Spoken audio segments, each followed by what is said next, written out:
Good morning and welcome to this morning's edition of the Ought to Know Better podcast. This is the Berardi Coke. We shall be talking about the QPR home game. I'm joined this morning by friend Karl. How are we doing this morning? Not so battered? No, not as bad as last time, no. No abusive voicemails sent in any group chats or to individuals, so that's a good See sign you in for the a group Sunday. chat. Yeah, well, I literally did, like. Right, okay. We'll get an introduction going and then we'll get into game. Cool. Hi, this is Don Matteo, and you are listening to the Ought to Know Better podcast. Let's do this.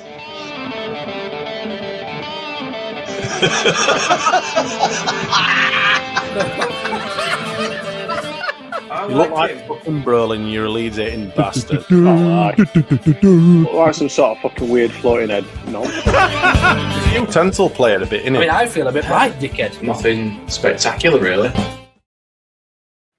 Now that really works because it wasn't particularly spectacular, but I am going to have to get into our group chat and get hold of whoever's fucked about with the videos. Yeah, I nearly made that mistake last week when I was hosting and I was looking for it and I was like, that's not it. Where the fuck, what? Actually, I recognise now I'm not going to be able to do that, and it is my fault because I've set it up in the Berardi Coke brand rather than the main podcast brand. So that's down to me. So apologies to anybody that I was going to have a go at because I can't. Anyway, try and get this third coffee into me. That's not even an excuse I can use. Jesus, third coffee already. You'll be bouncing off the walls by the end of this one.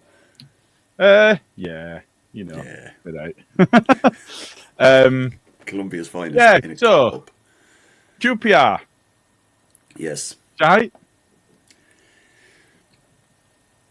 I don't know if you could say it was shite. I think... Not it. Them. Oh, them. Yeah. Yep. Yeah, garbage. But what I was going to say was that we seem to come up against these teams that are absolute garbage, and for portions of the game, we seem to sink to their level. And that's when the crowd gets frustrated and, is very quiet. So, I think playing garbage teams, the crowd doesn't seem to be up for it because potentially they kind of look at it as a dead cert, but we know what this league is like. And I mean, we do. But if you look where they are in the table, they've not got a win in many games. Now granted they've got a draw against Burnley, they've got a draw against Sunderland, but they got battered. They got beat by Portsmouth before those draws, and they got battered last time out. So it was a difficult one for me because you look at the Sunderland and Burnley results and you're thinking, well, they can't be easy to beat then. Yeah. But you look at what they offered in the game, and I mean, it was a very, very championship game, wasn't it? It just was. I think. Very much was, yeah. And I think, like I mentioned previously as well, I think you might have a little bit of a delay, Karl. Oh, we might have lost him completely now.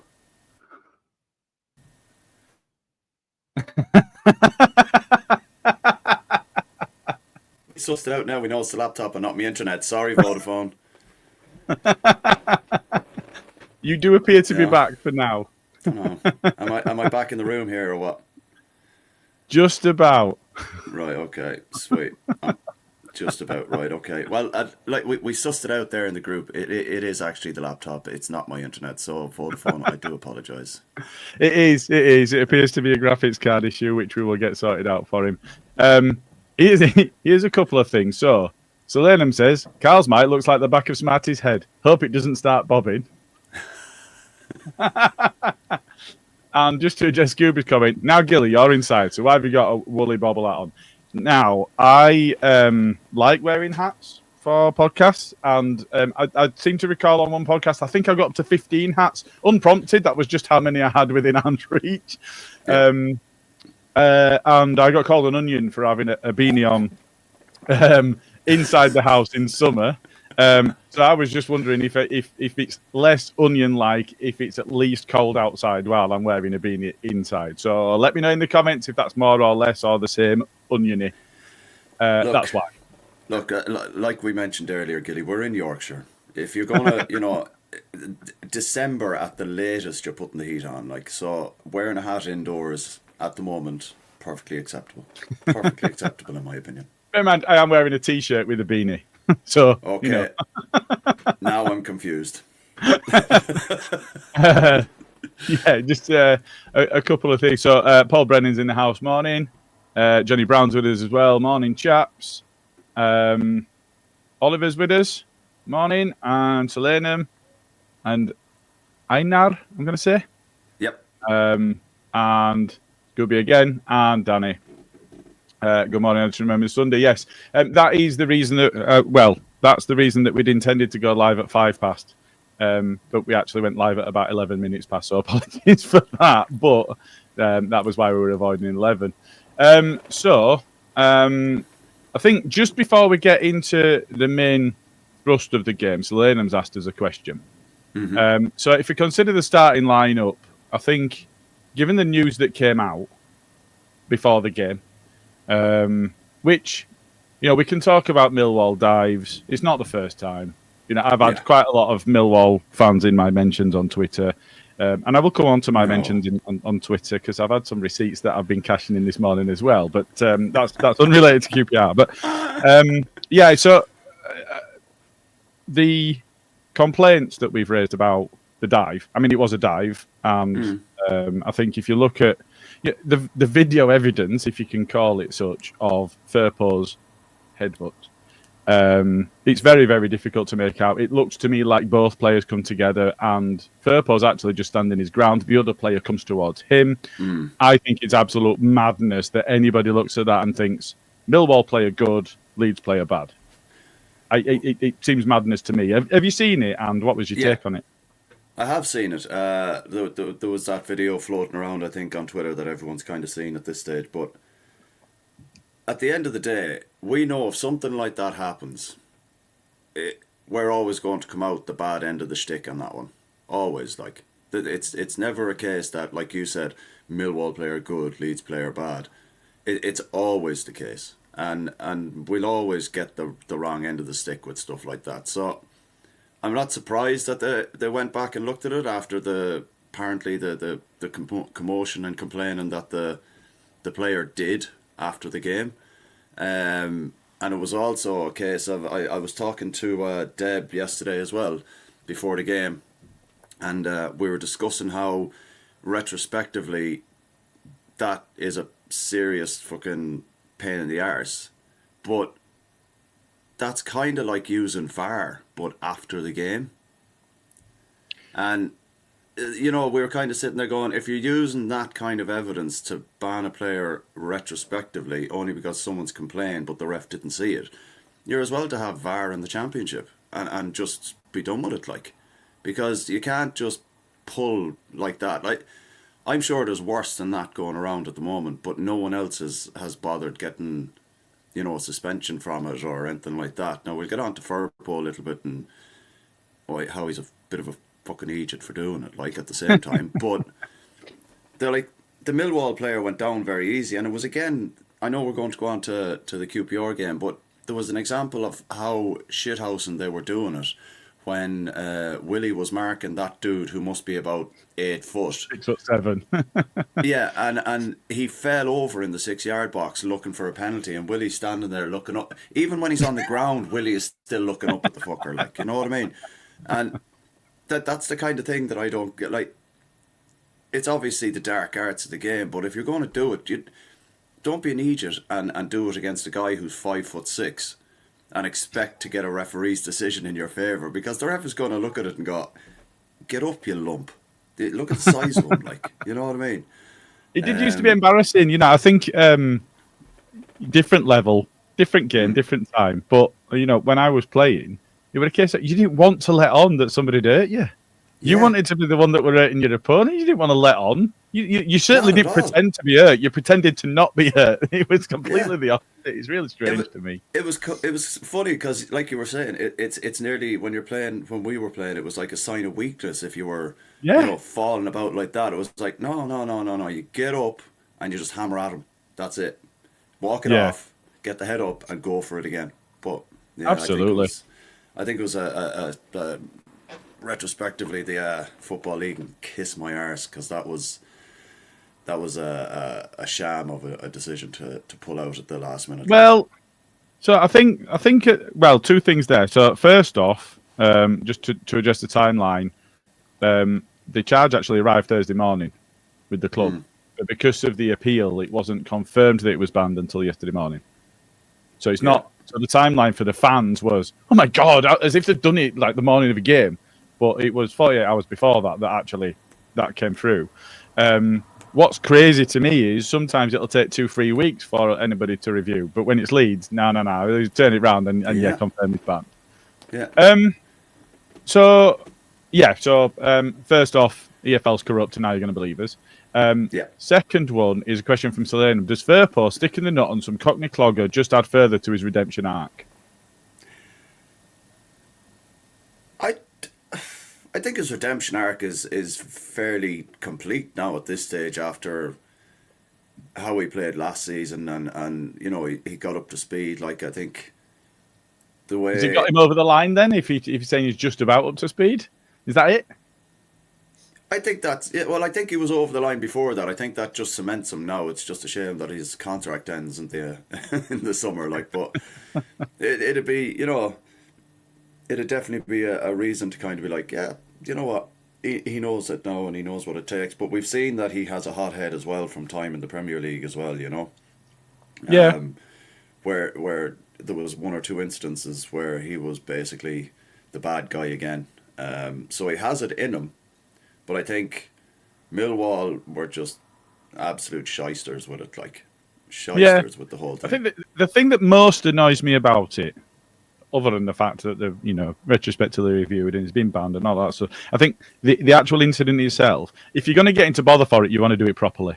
So if you were going to get a free match ban, I'd rather he would actually, because I don't think he did headbutt him at all. No. And I've seen some Leeds fans saying that he is, and I'm going, I just can't see it. I cannot see a headbutt there. That's two players that have gone towards each other. That's not an headbutt. We're not talking about what happened against Brentford, where Alioski got headbutted. We're not in that sort of position. These are two players that, they'll lean in and then push against each other's head. It was that sort of thing more than anything else. I can't see an headbutt. But without wanting to labour the point, I think the annoyance for me is the fact that he's been punished for it. But do you know what? He didn't really hurt him. It would have been nice if he'd have hurt a Millwall player if he's going to get punished anyway. Well, that's the other thing as well, isn't it? It's like, if you're going to do it properly and make sure you give him a bloody nose and not this nonsense of, they were like goats. The way goats or rams just kind of that. It's like, that's all it was. And it wasn't even to the extent that he should have gone down. Like, he should be embarrassed for that. Like, at the end of the day, and let's not forget. He's playing for Millwall, who were fined. This is from memory. £20,000, I think, for actually being found guilty of racist chanting. And we had £200,000 for looking at some training from a public path. So, this is just how it works. It goes back to the Leeds thing, doesn't it? Like, it does. They didn't have a rule or a fine in place for Leeds when that whole Spygate thing happened. They just made one up and they were like, Aria, 200,000. Yeah. What? But Leeds that's the Football League. Yeah, it's the Football League all over, to be fair. Like, so they've always been like that. So, moving back to the game then, because I took us down a little bit of a rabbit hole there.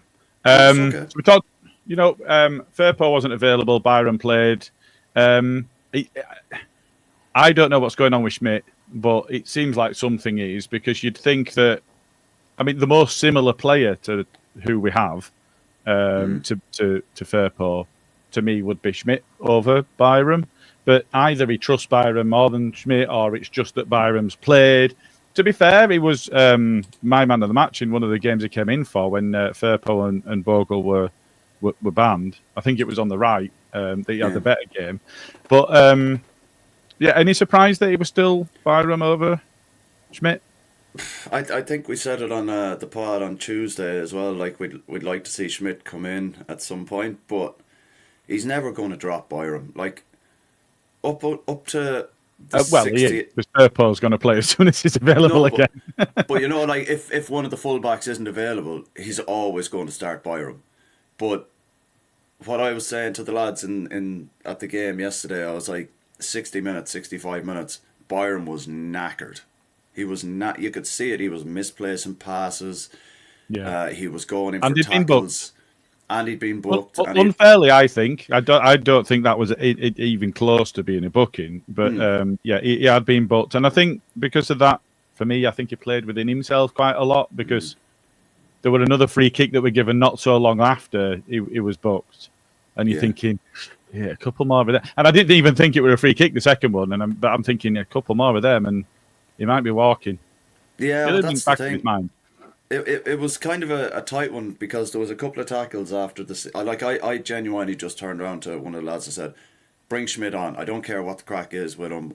Like when he started misplacing passes and tackling, his timing was all off for me after 65 minutes with his tackling and his passing. So luckily, when Schmidt did come on, he kind of had, Byram had that cover in front of him. The fresh legs in front of him, and Schmidt was, for all of the 4, 5, 6, 7 minutes he was on, he tried to get involved in the game as much as he could, and I think it gave us a good idea as to what we can expect when he's properly up to speed. I'm not sure if you can give him the assist for Piroe's goal, but there was a little touch in there. There was, and Piroe did take it off his toe, and we'll get onto that in a while, but. I think the 2-week break now for the internationals, with Isaac Schmidt now, he should be like, right, okay, I know I've only got a few minutes there, but I was quite influential in the final third of that game to kind of maybe stake a place for coming in at left back after the international break. I think he just needs to up it a bit now, show in training what potential he has, which we saw yesterday. And then just hopefully he'll get his chance. Like we could look at it like the Gruev situation last year. Yeah. Won 2 games up until what was it, the FA Cup, and then after the FA Cup couldn't drop him. Yeah. So it could be very much the case that happens for Schmidt as well when he gets his chance perhaps, and he takes it quite well. He could be one of those undroppable yesterday, and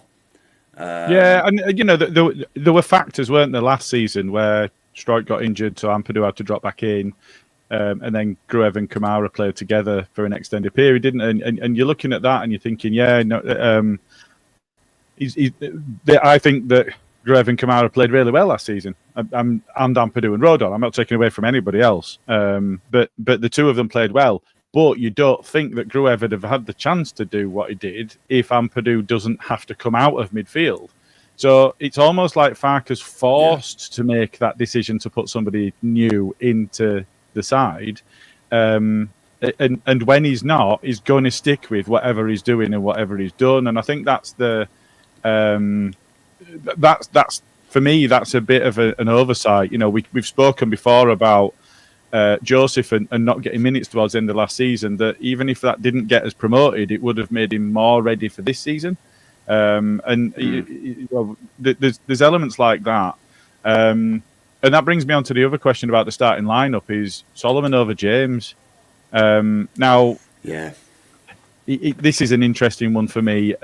Do you think that, well, first off, I'm not aware of Dan James having been carrying a knock or anything like that. I've not seen anything mentioned on social media or anything about he's carrying a knock. And when he came on, he looked pretty lively. So not sure if it's that or just the fact that they're both coming back from injury. But Dan James starts the next one, we think. Did Solomon do enough for you to fight for that place?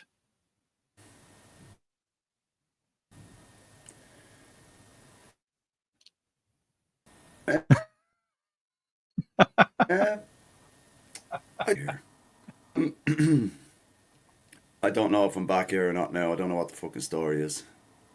You are. Right, okay. I did hear your question in bits and bobs. Did he do enough to keep his starting place?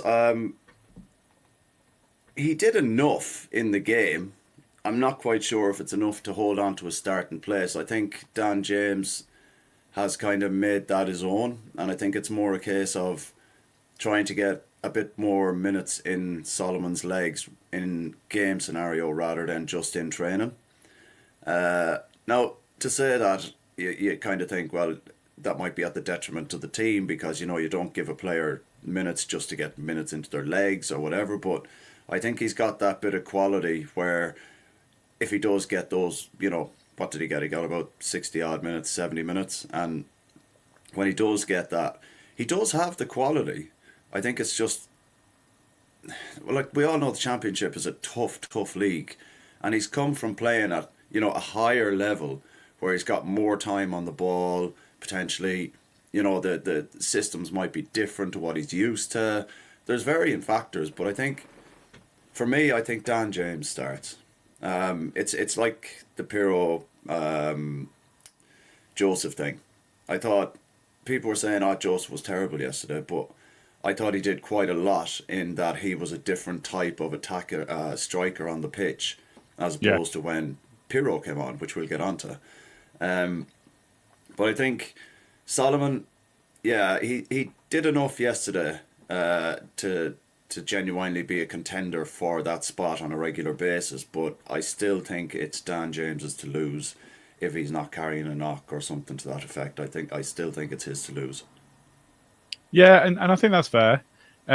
So there is a world in which you can have Dan James and Solomon and Willie Nonto all on the pitch at the same time, and that's dropping Aronson, which seems to me like the logical approach, and move Nonto into the middle.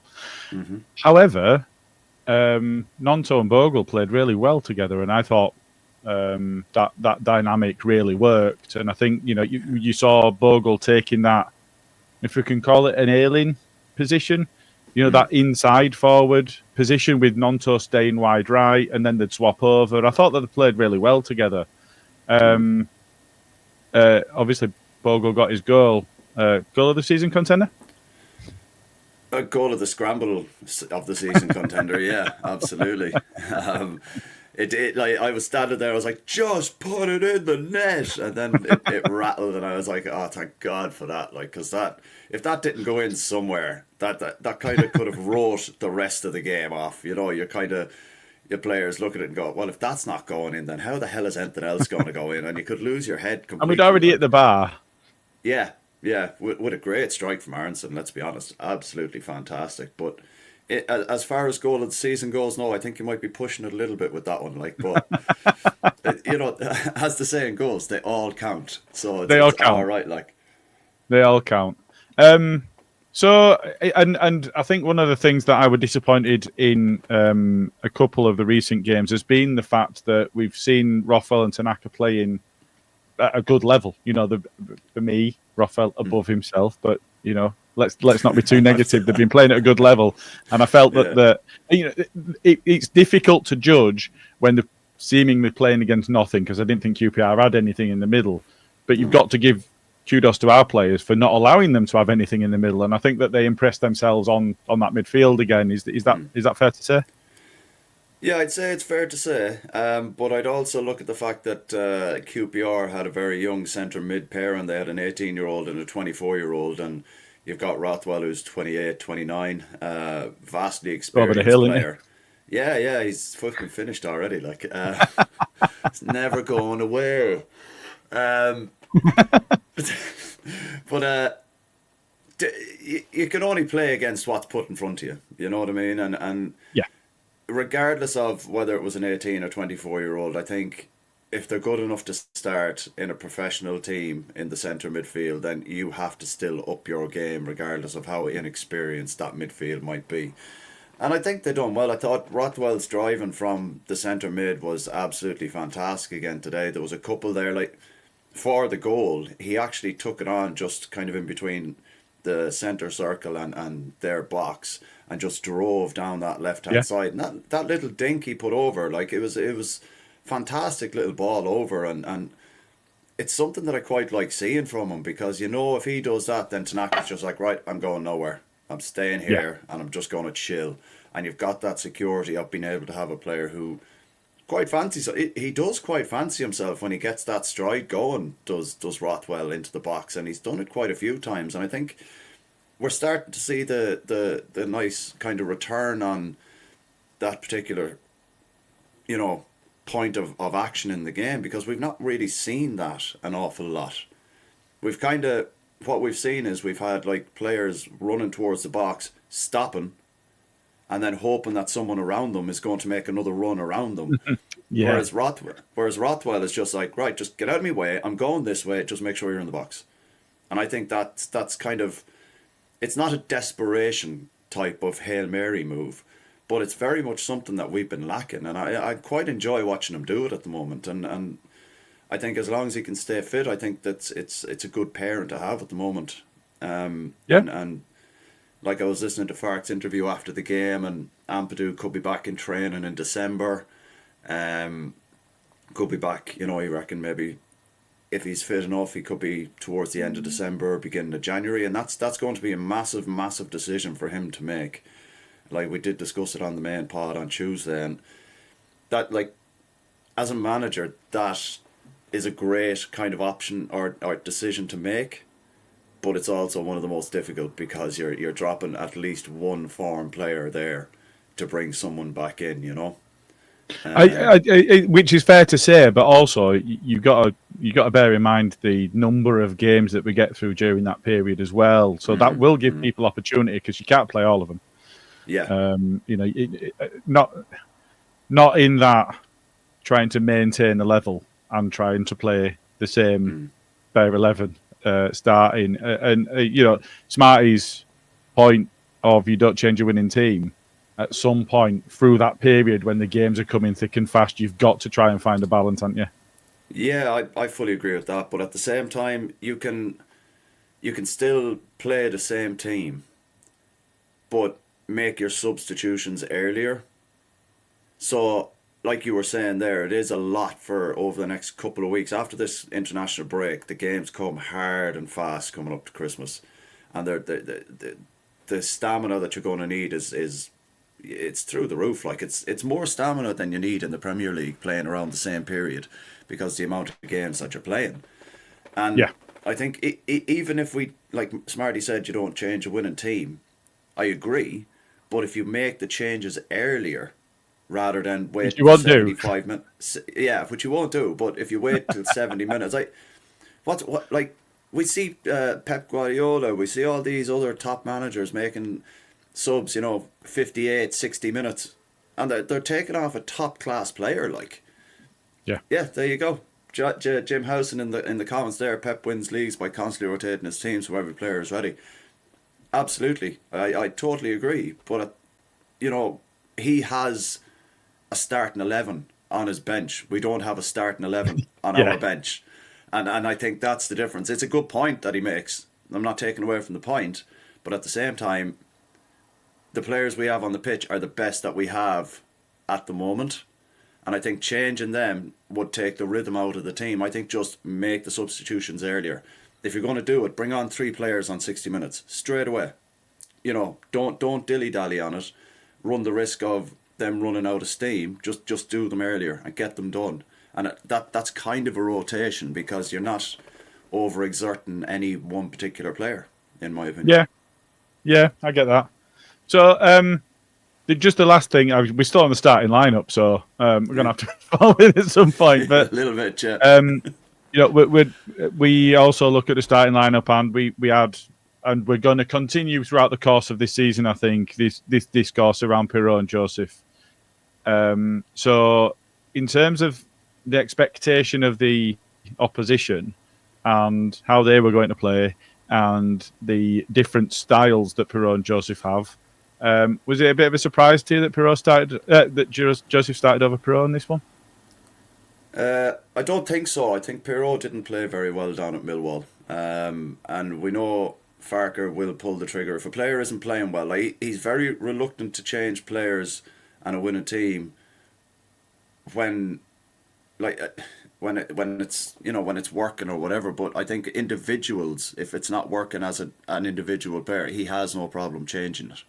But he won't, he's going to try and change like for like rather than messing with the whole system to fit one player in. You know what I mean?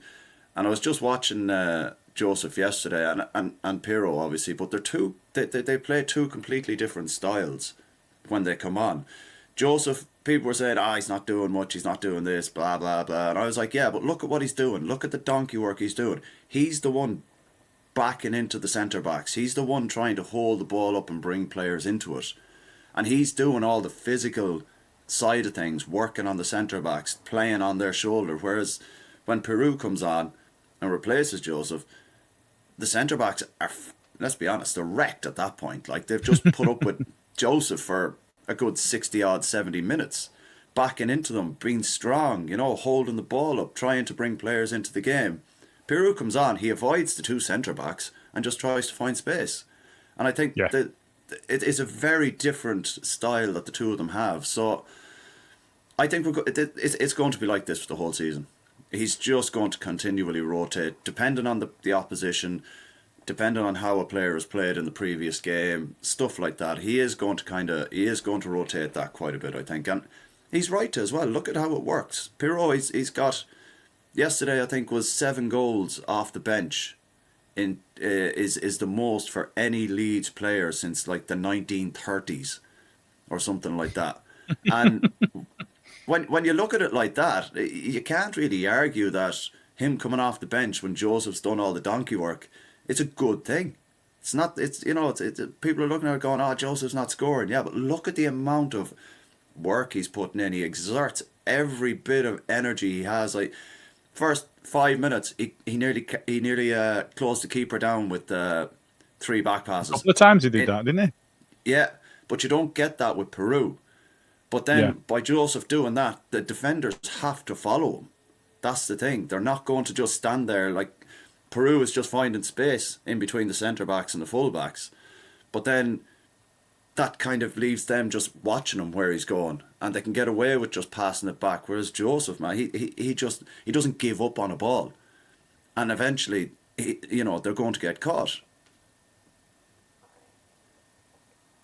Well, which part, Mark? No, because Bamford and Matt Jones Joseph, is saying, he might not be scoring. This is my take on this. He might not be scoring, but he's working hard for the team, and we look better with him in the side.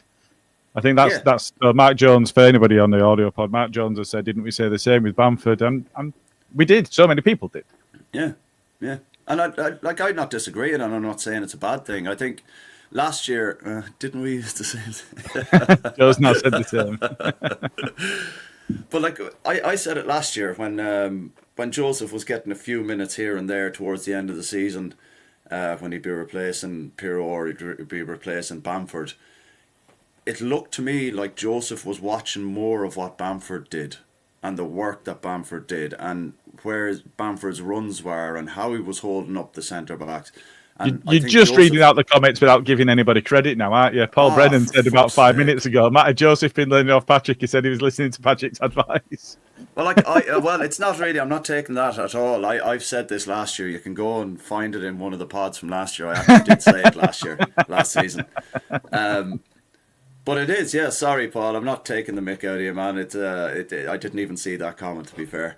But yeah, it's like he's watched Patrick, but Piroe is just sat in the corner having an old smoke for himself and thought, yeah, it'd be grand. And it's just one of those. I think they're both very talented footballers and they offer us 2 totally different styles of football. And it's good to it's good to get the differences in there. I'm not quite sure. Look, Mark's giving me shit here. Sack the Artful Dodger. That's harsh, man. I'm telling you. Pocket all too. Well, that's hopefully we can pick a pocket or 2 in the upcoming games now after the international break. Okay, so balance of the game then. So we've gone through the starting lineup in the first 35 minutes.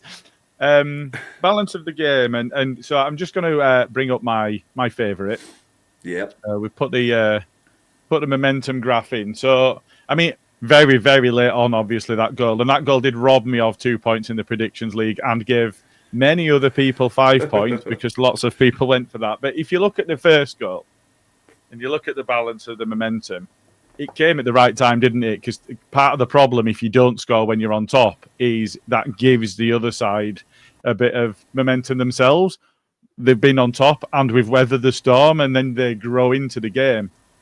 I think for me, the most surprising thing out of the momentum chart actually is that they didn't have much at the start of the second half, because I actually thought that I don't know whether they changed something or whether it's a mentality. It might have been a system change or something like that.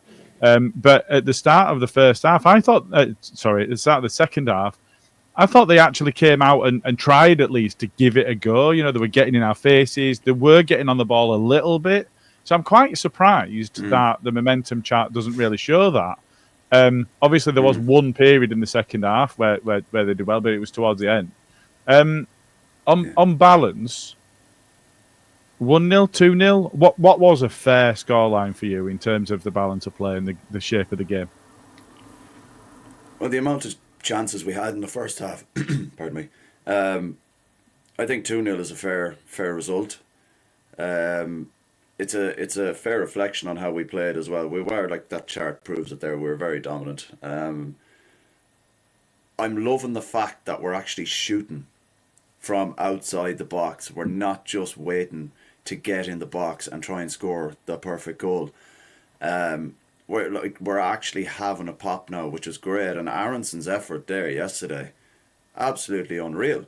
He was a lick of paint away from getting a potential goal of the month contender. If I'm being perfectly honest, the strike was that good. That's what Rothwell's got to add, though, isn't it? Because I'm hearing you about the driving runs, because he's got on the ball and he's taken the game to the opposition a few times.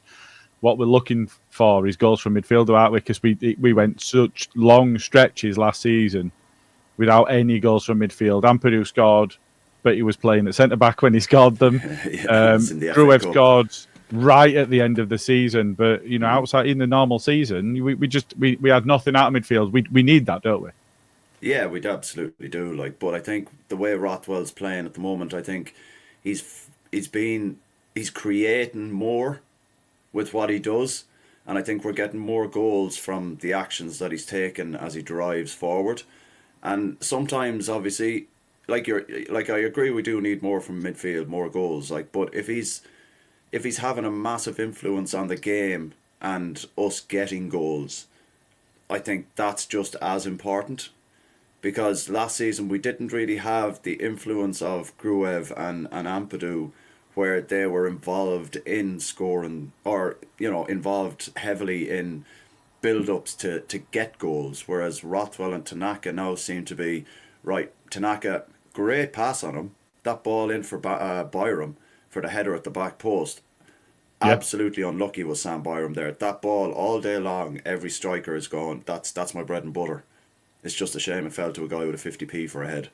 And I think if he's continuing to do that, and Rothwell as well, yeah, I'd like to see them chip in with a couple of goals. But I'm quite happy with how they're going about things at the moment, where it's not, them creating isn't costing us anything when a team might break out, because we know we have cover, but they're still getting in and around the box a lot more, and the creativity is a little bit more, I don't know, it just seems a little better. And I think if we're creating more from the centre of midfield, then that's just, to me, that's just as good as getting goals, because it was something that we were kind of lacking, like the Rothwell driving into the box. First time we've seen that since potentially Click. So, stuff like that it swings and roundabouts, I think. I'd like to see goals, but at the same time, I'm loving how creative and attacking minded they are when they get into certain positions, No, that's fair. That's fair. So I think we've spoken about the shape of the game and the overall and the starting lineup. One thing that's getting discussed a lot over the course of several games already so far this season's been the atmosphere.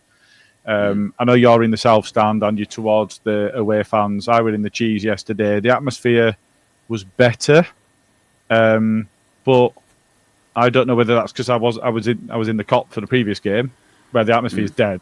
I don't know what's gone wrong with the Kop, but it's dead in there. It really needs to do something. And I know that there's a few people that say, well, it gets led by this house stand these days.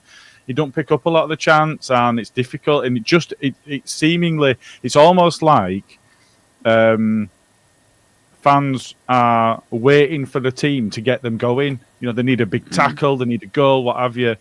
I've been very critical of Liverpool's atmosphere because it's a myth. You know, they play that shy anthem that they've got at kick-off. They cheer a goal and they play the shy anthem at end of game, and that's about it. I'd hate for us to be in that sort of situation, and I think, but Jay made a point, and I did star it, hopefully, because I'm coming back to it now. No, I did. Oh, yeah, I did. There we go. Jay said, I was bored to tears for most of yesterday's game, if I'm honest. Results are what count, but it's going to be a long season. It's difficult at times, isn't it? It just is difficult. And we're being efficient without being particularly entertaining. And part of that might come down to the fact that we still miss Bielsa and what he did. And the way, just how entertaining that win or lose, how entertaining that football was. Yeah. But the real key element this season is promotion, isn't it? Because we're going to be further asset stripped and the players go and whatever else if we don't. So it's absolutely critical for me that we get promoted this season. But when you're winning, how is it difficult for it to be a good atmosphere? It doesn't seem to add up, does it?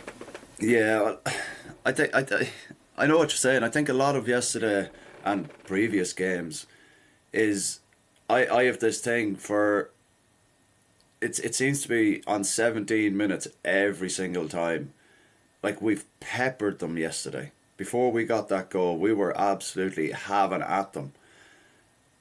And I think once it gets to a certain point, I think the fear in the crowd starts to kind of set in a bit. Whereas, like, we're all over these. We're having shots. We're making the keeper work. We're doing this. And it's just not going in. And I think that can have a negative effect on the crowd. The football, like, you see people saying, oh, Farke is boring, he's this, he's that. Look, at the end of the day, with the players that we have, we've got really good players, we've got this and that. Priority is getting out of the league. If you want to run through treacle the whole bloody season, but you can get results, then do that. Like, we know that the 49ers, when we go up, they will back them. And I think Jim actually makes a very good point here, Jim Housen again. And I was going to say it myself before he said it, so I'll give him the credit this time. Sure you will. Yeah. Our fans have Wigan PTSD. And it was the same like on Wednesday night. It was... we've watched that game 1,000 times as Leeds fans and just gone, oh, for God's sake. And especially when we come up against a team, like you were saying, that they'd got 2 draws prior to us against Sunderland and West Brom. They're not 2 shabby results at all. And that can be, that can be a nervous old time, like. And we were 1-0 up for, what was it, 86 minutes, Piroe got the goal. Like, that's a long time to be on the edge of your seat, kind of going, these could still sneak one. And they nearly did in the second half, where it was kind of just your man, the centre-back, pulled it back. 90 plus 5, his goal. 90 plus 5. See, like, we need to be putting teams to bed. And I can guarantee, like, as soon as, like, the second half atmosphere for me was far, far better. Far better. Yeah. There was the wacko going for ages. There was We All Love Leeds. Everything, like, there was a lot more kind of energy in the second half. But there's always that nervousness because it's only a 1-goal lead. Like, people say, oh, a 2-1 lead is dangerous. But it's a 2-1 lead. You've scored 2 goals. It's grand. But a 2-0 lead doesn't make you nervous because you're kind of like, right, we've faced the less shots that we've anyone in the league, or something. Like, up to yesterday, I think it was like 17 or 18 shots we've conceded in the league all season. You know what I mean? So it's a bit mad, like. But there's no jeopardy, is there? Actually, that's a strange balance, isn't it? It felt like an easy game. It felt like there was very little jeopardy. And actually, in the second half, they did have a couple of opportunities to score. And maybe that's what actually brought the atmosphere a little bit to life. Because if there's no jeopardy, And they only sold 40% of their tickets, whatever it was. The lower tier were given away to Leeds fans, wasn't it? So they'd not sold all the tickets, and I think that away fans are really important for a good atmosphere. They just are. There's no getting away from it, and I appreciate it when good away fans come to Ellen Road, because when they do and it's noisy and they're making noise, that spurs us on. It's never quiet. I mean, unless we're getting smashed 5-1 by Crystal Palace and whatever else, but it's difficult to really put your finger on it. And I was in the Cheese yesterday. Cheese is always good, but the noise comes from the back, and I was sat towards the front because that's the tickets you get when you're a member. And in front of me were a row of older fellas, 65 maybe, but we're just there for they were day trippers. They were just there for a day out. And they didn't chant, they didn't sing, they didn't do anything. They kind of marvelled. They had the phones out. One of them had a rotten ass. Fucking stank. But, they were just there, and it were all very much, it's nice. And then behind us were a couple of Cockneys. So obviously they didn't join in with a couple of the songs that were sung. But they had the Cockney accents going, and I obviously that I turned my noise up just one notch. Turn Give it up to 11. They were Leeds fans. I will stress they were Leeds fans that had travelled, but they were not joining in very much either. And I think that when you're in that sort of circumstance, and I mentioned Shamfield earlier about their myth of an atmosphere, and you do wonder if the board have just got the ticket in a bit wrong somehow and have changed the dynamic that where, we've scoffed and laughed at other clubs that have got singing sections and have got a fucking drum and whatever else. Yeah. But if you dilute those areas where the more passionate fans are, you do end up in this situation where the noise isn't generated as well, and the rest of the stand up and sing for Leeds happened yesterday from the Cheese. Yeah. About 8 people stood up in East Stand.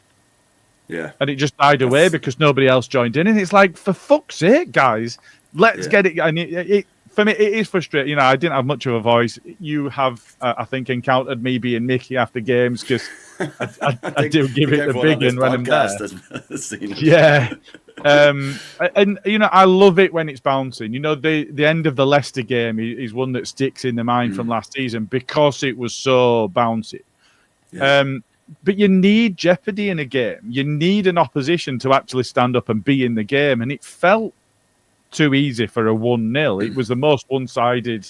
It didn't feel like they were necessarily in the game until those couple of chances in the second half. But it's a difficult one. And I wonder if there is something that we've just not picked up on in terms of where fans are sitting, who's going into the various areas, whatever else. Because the Cheese is good, but it's good from the season ticket holders. Yeah. And, go on. Yeah, sorry, you do find that around where I sit as well. Like, I sit just behind Debs, and she's made a good comment here. It feels like we need to go 2-0 up before a lot join in. Where we are, me and Debs, we try, but it's hard work getting others to join in. Like, yesterday now, I did notice that there was maybe 5, 6, 7 people that have never been there previously. Right. And again, when the regulars are, and this is no slight on anyone or anything like that, but when you've got a regular kind of group of people in a certain area of a stand, if one of those people starts, then you've got another 15 starting. You've got another, you've got pockets starting, and it does generate that noise. But when you've got people that are standing around inside those pockets of 15, 20 people that aren't singing, then it doesn't start like.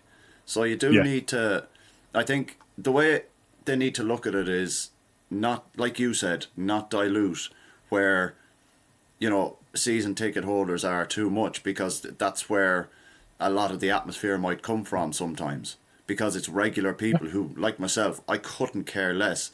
Like I get the mick taken out of me for starting YRA sometimes because I have an accent and everyone looks at me a bit funny initially, but at least it's not Nurnarn. Nurnarn.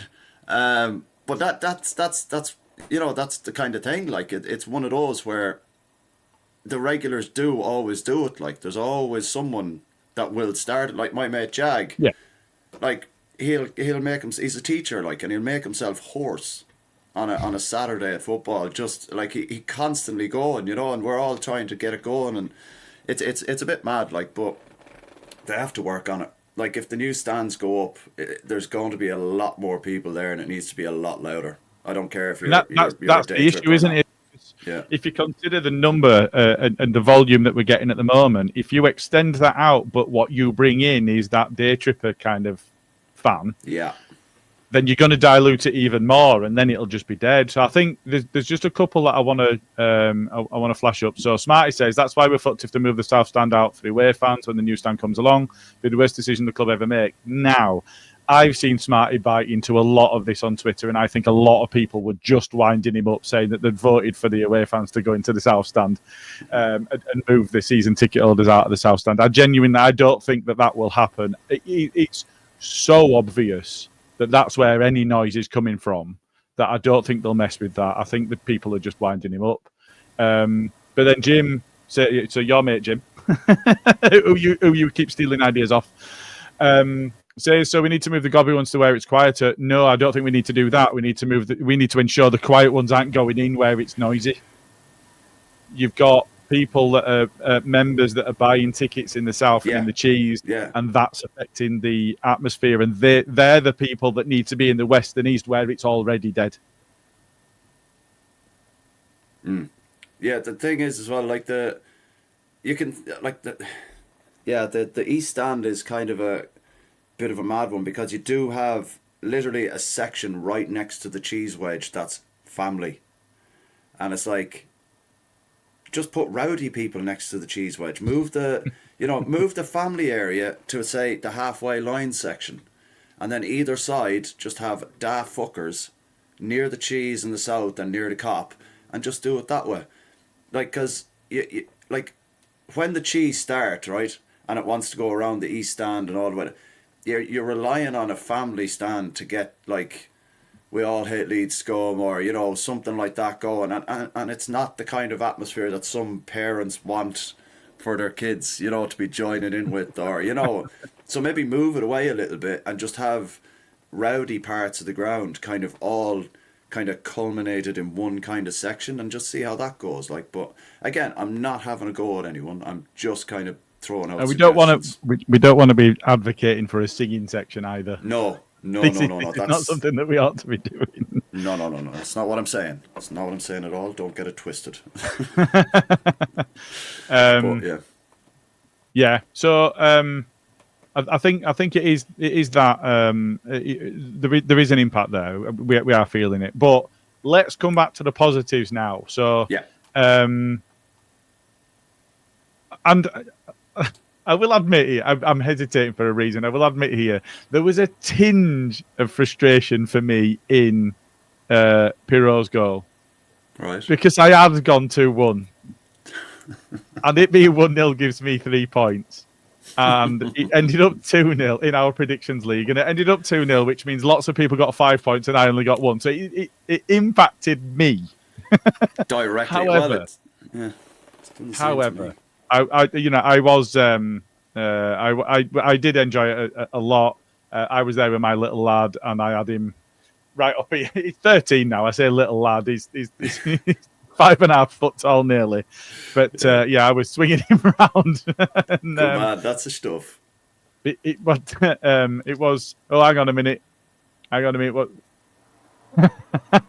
Jim Howson says I can bring a drum and a trumpet if you like, and Jay's got this right. Jim, if Gilly sees you with a drum and trumpet, you might not wearing it, or it being inside him. I wonder, can you play your trumpet with your arse? But yeah, so we touch on the goal itself. Just in the warm-up, we talked about Piroe. He'd had a shot, and it had been blocked. He wasn't far out, but he got, it was on target, and he got blocked, fair enough. But given that, and given, we talk about strikers needing composure, and I don't know if you ever listened to the official pod where he was interviewed, but he was talking about how he'd always been trained, and we've seen it for generations, but he'd always been trained coming up through the academies and the ranks in the Netherlands about passing the ball into the back of the goal instead of smashing it. And that was very evident yesterday. It was a nice finish, wasn't it? Oh, it was a fantastic finish. To say it like that, his touch. I'm giving Smith the assist, by the way, because he gets a touch on it before Piroe takes it off his toe. So I'm giving Schmidt the assist. His composure, the dink, and it was with the outside of his left foot, and it was just like, it was just lovely. But a good point you make there is when he did talk about how they were trained and coached in the Netherlands, to pass it. One of the best finishers I've ever seen in my whole life, Dennis Bergkamp, never leathered the ball. Never once leathered it. Every goal was a pass, whether it be top corner pass against Leicester where he took it down and controlled it and then just dinked it round, or the one against Newcastle where he made an absolute gombeen of... I can't remember his name, whoever he was, but he made a gombeen out of the centre-back and the keeper, and he just passed it in. And you can see, because they've both come through the Ajax Academy, the two of them. Not obviously at different times, but it's that philosophy is continually drilled into them. You don't need to hit it hard to score a goal. It was like Joseph against Sheffield Wednesday when he had that chance, he ballooned it over the bar. If he had snatched. But if he had the composure that Newcastle defender there. Oh right, yeah. Go on, give it a go, Carl. Dabby's ass. There you go. Not Debbie's ass. Dabby's ass. But if he had the composure of being taught how to finish, just roll it into the net. Like you look at any of Piroe's goals, mainly for Swansea before he moved to us. There's some good long range efforts, but there's some very, very cool up close passing into the net finishes as well. Yeah. And how he composed himself, like that was a last minute decision to dink the keeper because it was determined by how the keeper started ploughing at him. And I think that was the only way he could finish once the keeper got into a certain position and he had no more room. And it was a very, very, very tidy finish. I love Piroe's finishing. He's very, very good. It's just, again, like we discussed earlier, the Joseph Bamford or Joseph Piroe conundrum there is the only thing kind of getting in the way of the two of them. The lack of goals from Joseph, but the work rate savage. Lack of work rate from Piroe, but he can finish like an absolute trooper. So you kind of like maybe get Rob Price back and start taking body parts off each of them and just making a player, like, you know what I mean? It's one of those we've said before about, people being very critical of Bamford over his time with us and, not being totally unfair about that. There are finishes that he should have been putting away. But the problem is if you've got Piroe's finishing ability and the rest of Bamford's game when he was at the peak of his game, you've got a Champions League player and he's never playing for Leeds in the Championship. So, you've got to be realistic about it as well, haven't you? So, this is from Tony Walton. I love that name. That's a great name. Fair play, Tony. Can we just get rid of that person in Rose Ed that the players tried to hit? I'd love to know who it is, to be fair. When the ball hits your head and you're sat in Rose Ed, that's Zamora. Yeah. But it could be one of those things. If you take out Rose Ed, like Celino took out the seat number 17 all over the place, it might work, You never know. So just one last comment is so total touches in the box. Leeds had 45, QPR had 7. That's telling. I think more telling than even the possession stats, because possession and momentum and whatever else. But that's a telling stat. Goalkeeper saves though, we made 0. Those touches were for the first goal as well. By the way, that is true. But goalkeeper saves. Goalkeeper saves 0 for us, 3 for them. Melier. It's a problem that we cannot. We have to be able to be in that position where we can't allow a shot on target in order to get a result. Is there an argument that says that we ought to be changing him?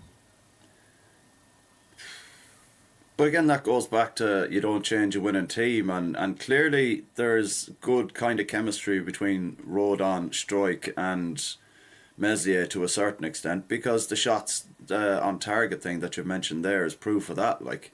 But a lot of that, I know there was a bit of communication mix-up between Meslier and Struijk in the second half, where Meslier should have definitely come and claimed it rather than Struijk booting it from our 6-yard box.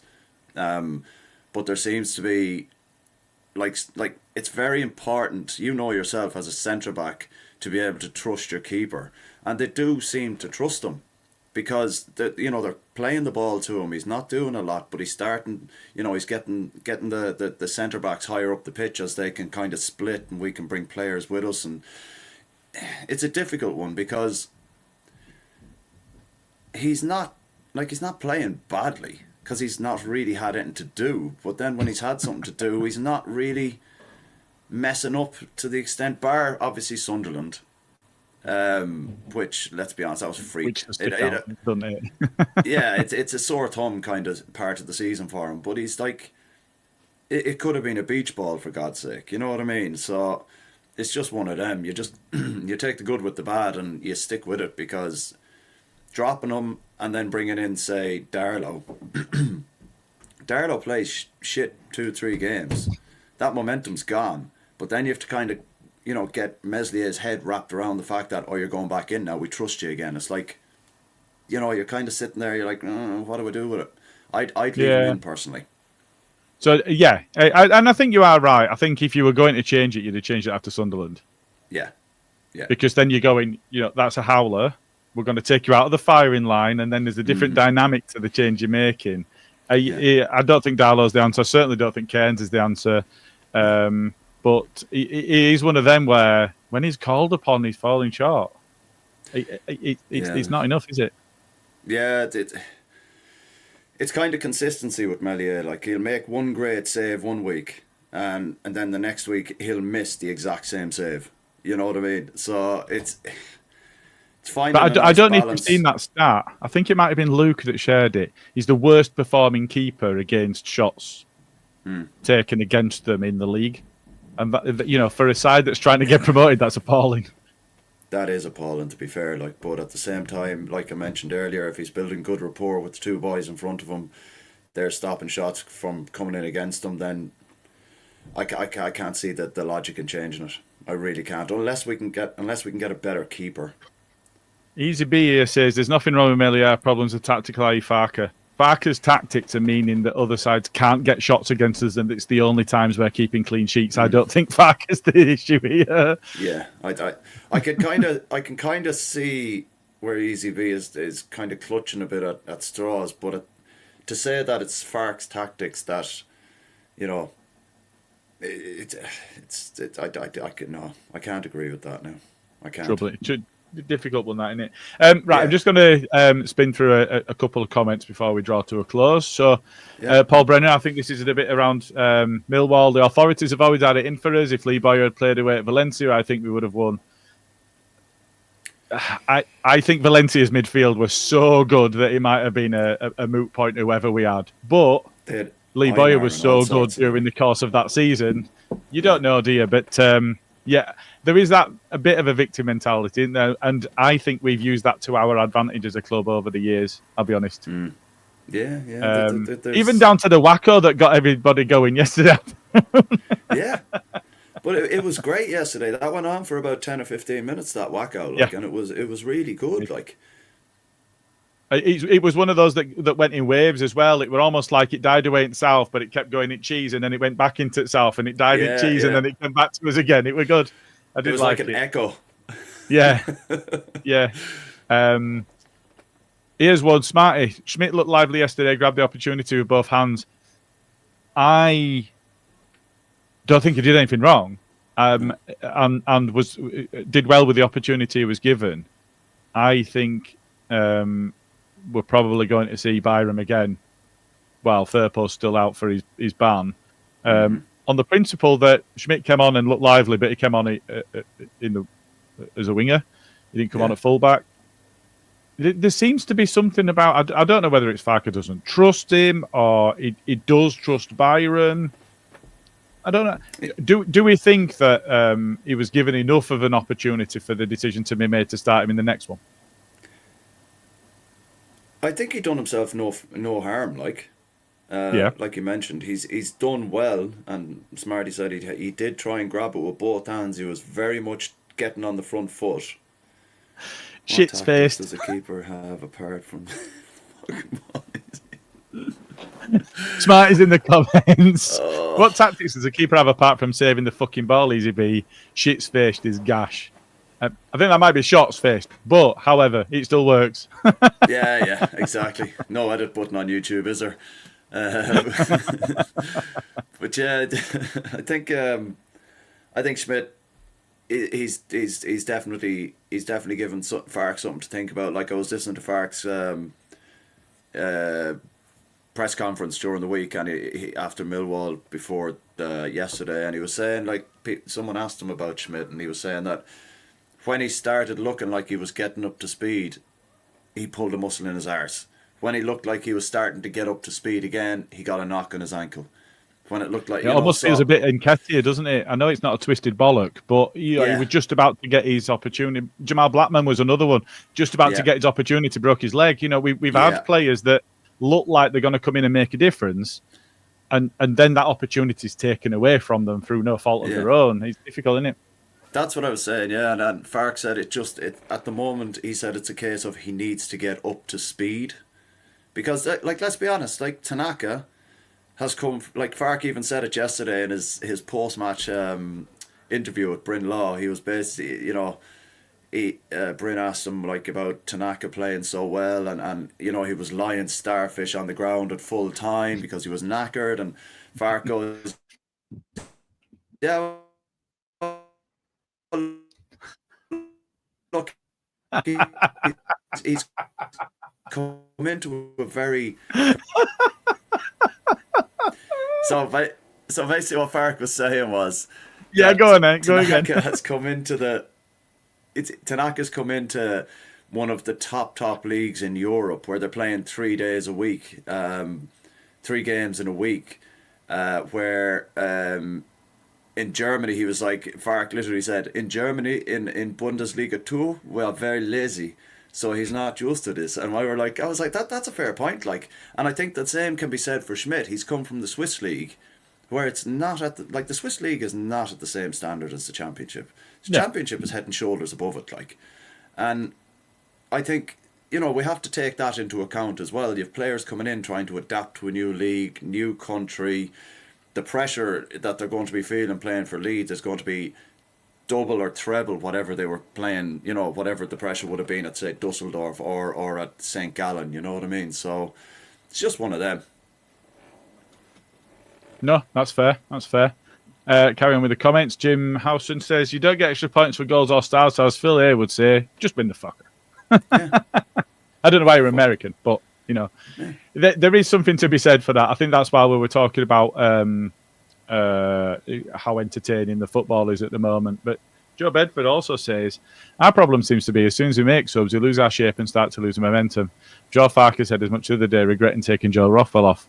So here's the thing, because this is difficult, isn't it? Because we're advocating for players getting more minutes so that they're ready to come in should they be needed. But at the same time, if you're making changes earlier, you're upsetting the momentum, you're upsetting the shape of the game maybe, which then means that there's more of the game to have to get through. So if you're only 1-0 up, that's a risk. Now we can all sit there and go, something's got to change. We're only 1-0 up, and but while you're on top, that's a really difficult balance to find, isn't it? And you know, that's why he's paid the money he's paid. But it's not an easy ask. It's a tough ask, that, isn't it? Yeah, oh, absolutely. Like, but against Millwall as well during the week, he took off Rothwell and Tanaka, and then put Aronson and Piroe as our holding mid so that he could bring on more strikers. I understand he regretted taking Rothwell off, but you've made that decision. Like, you know what I mean? That's like, for us to not get anything out of that game, could have, you know, was probably down to Farke's decision to take off Rothwell and have Aronson and Piroe, probably our two most influential attacking players in that area, sitting and holding as midfielders. It's just like it's a weird one. Like, he can regret it all he wants, but at the same time, you got to take responsibility for making those bad decisions, you know. Yeah, and that's fair. Danny, I think this is Danny Rumsey, innit? Danny Talks Sport said to Jay, I want fast-flowing football, but while with players out, I'd rather have crap games than us winning. When we get players back, go for it. And I think there's something to be said for that. We have to keep in touch, don't we? We've just got to maintain bringing the points in more than anything. Win at all costs. I understand boring football isn't nice to watch and it doesn't get the crowd going and this and that, but when we're promoted, you go up, Fark's backed, and you know the 49ers are going to back him because they're going to have to back him because they're going to have to pay for that new stand. They're going to have to pay for the other new stand. They're going to have to pay for all sorts of mad shit. But that's not going to happen unless we're going up the table.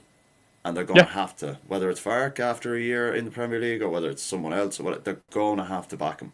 It's as simple as that. And that in turn will kind of generate a bit more excitement. One of the lads now that I go football with, Dan Sam, he said that Fark ball won't work in the Premier League.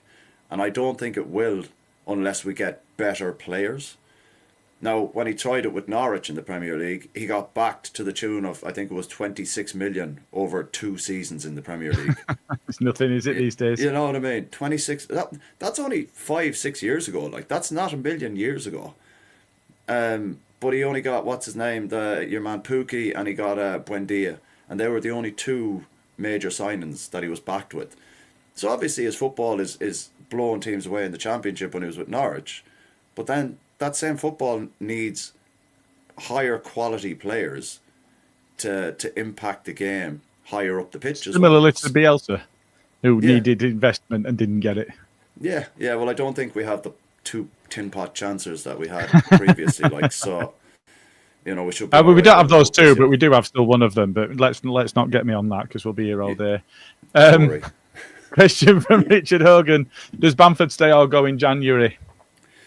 Unless we bring someone else in, he stays. I think he stays anyway because I don't see anybody else paying his wages. Yeah, I'd be more inclined to let Joe Gelhardt go out on loan than Patrick Bamford. Free up space that way and bring someone else in. Yeah, I think that's fair. And then Oliver's just said, I did see this on Twitter yesterday. It made me chuckle. A fan on the radio, I think the Radio Leeds, a fan on the radio said Farker has made Elland Road a fortress, which that's quite clever. That I like that. I'm okay with that. 2 losses in a season and a half, or a season and a third at home. I'm okay with that. But be a bore fest all you want. Like, as long as win your home games, draw your away games. That ultimately is how it should look. If you can't draw your away games, win them. But that's how a season should go. Whether it's a fortress or a fortress or whatever the case may be, win at home at all costs. Whether it be the most boring, bland football you can watch, just get it done. Just get it done. That's where we need to pick up most of our points this season is at home. So I'm okay with it. Granted, I'd like to see a little bit better, but you know. I think this must have been when your computer was slowing down for you. Joe Bedford says, fucking hell, Carl is the mash get smashed. For mash get smashed. well, no, I sent a picture into the IT group earlier on this morning when I turned on the laptop, and apparently there is something messing with the motherboard that Gilly has quite kindly offered to help with later. Graphics card. Yeah, that's the one. IT retard here. Okay, just a couple of things. I don't know if anybody heard, the tannoy system at Elland Road is so bad, and the screen isn't particularly visible from the cheese wedge.